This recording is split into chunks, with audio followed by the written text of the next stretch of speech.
you know, it's always been inspiring for me to admittedly listen to artists that I really like and try and copy some of the things that I like about their music.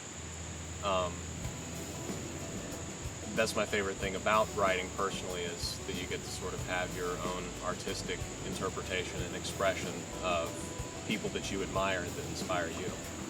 I started playing music in elementary school, where I actually played oboe first. And I guess that didn't really yield what I wanted out of it. So I sort of grew up in a musical household, and my dad played guitar, drums, my mom played guitar and bass, so I guess I came by it pretty naturally. I picked drums up first, I guess, because you know, you can get out the most energy, and I just liked how loud they were.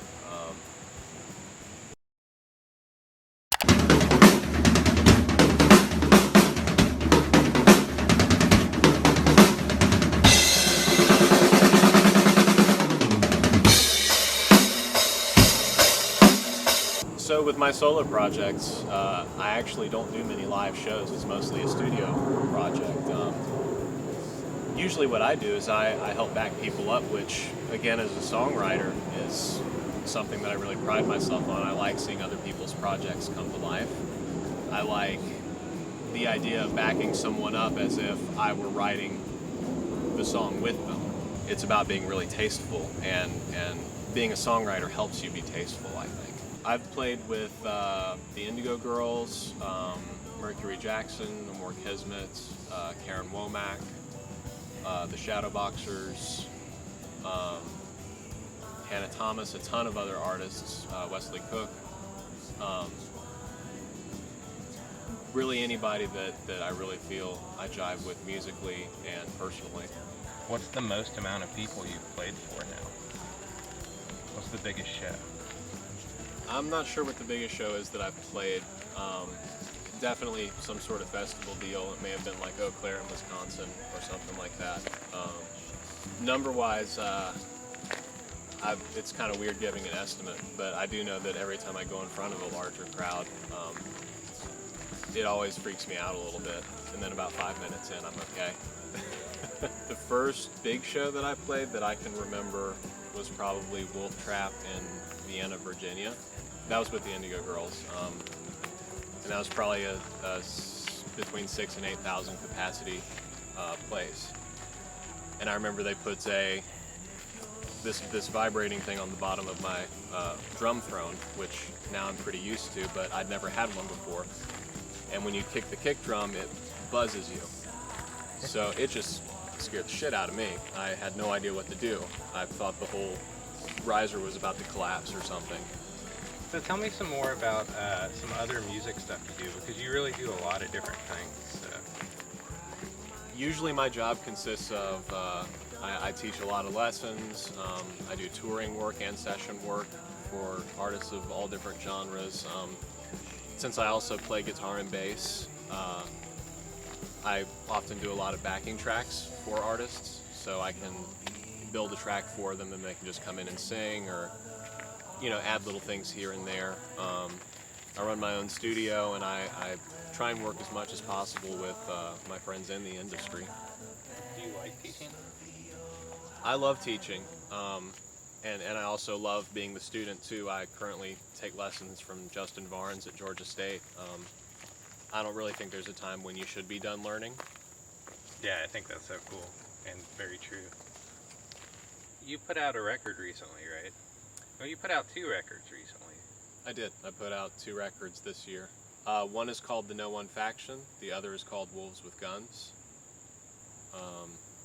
Usually each year I try and do my own solo projects, which are, one is sort of a singer-songwriter acoustic kind of deal, and the other is, I guess, punk or metal or something, kind of my 2 musical loves.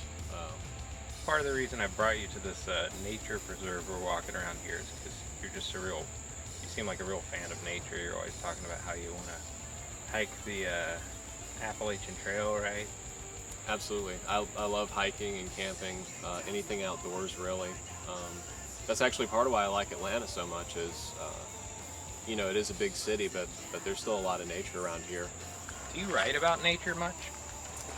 Honestly, I have a couple songs that are about like nostalgia for, being back home and in the mountains and everything. But most of my writing is pretty cliched in nature. I guess they're either love songs or political songs. I don't think that's too cliche. I don't think a lot of people write political songs as much as they used to anyway. That's true. I do think that a lot of contemporary music has sort of lost its political edge. But that's not to say that music isn't still a social commentary. I think that's the most important part about it. What we choose to listen to and what we choose to take in that's media related influences us in ways that we can't even imagine. I love groups that write stuff politically. I think probably the record that has influenced me the most recently is Refused put out a new album called Freedom. It's a great record, very well produced, very creative, and it just has a lot of, it inspires interesting discussion. That's my favorite part about it.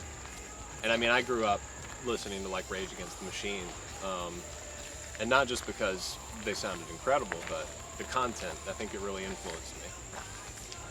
I think my favorite thing to do musically is playing live. And I say that a bit hesitantly, but the reason for that is that you have to have the confidence and be in the moment to the extent that you will perform well. So it's not like when you're on a digital recording platform and you can do as many takes as you want. When you play live, that shows how much you really put into your instrument, how much you practiced, and how comfortable you are with your instrument being an extension of yourself. I like the idea of not being able to take a mistake back.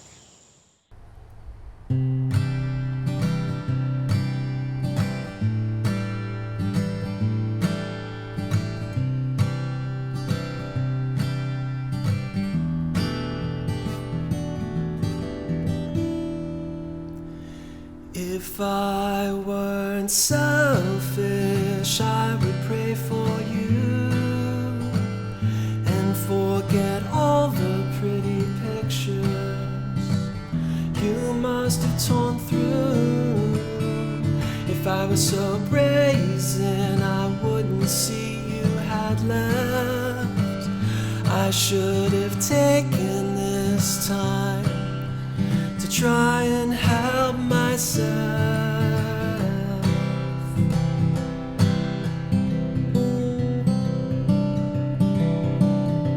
So strange to think that this solitude is just remnants of you, of you.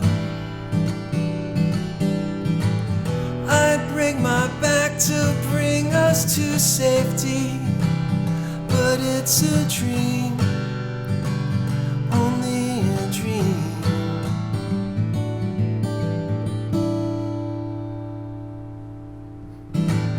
The ridgeline came into sight, and in the back of my mind, your quiet breathing came to me.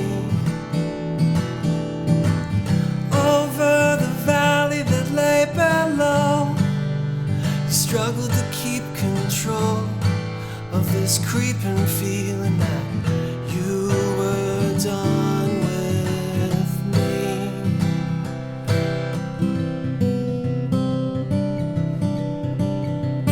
Oh God, there's so much time to kill until I can go to sleep. I've tried too hard and long for you to leave me, but nothing's as it seems.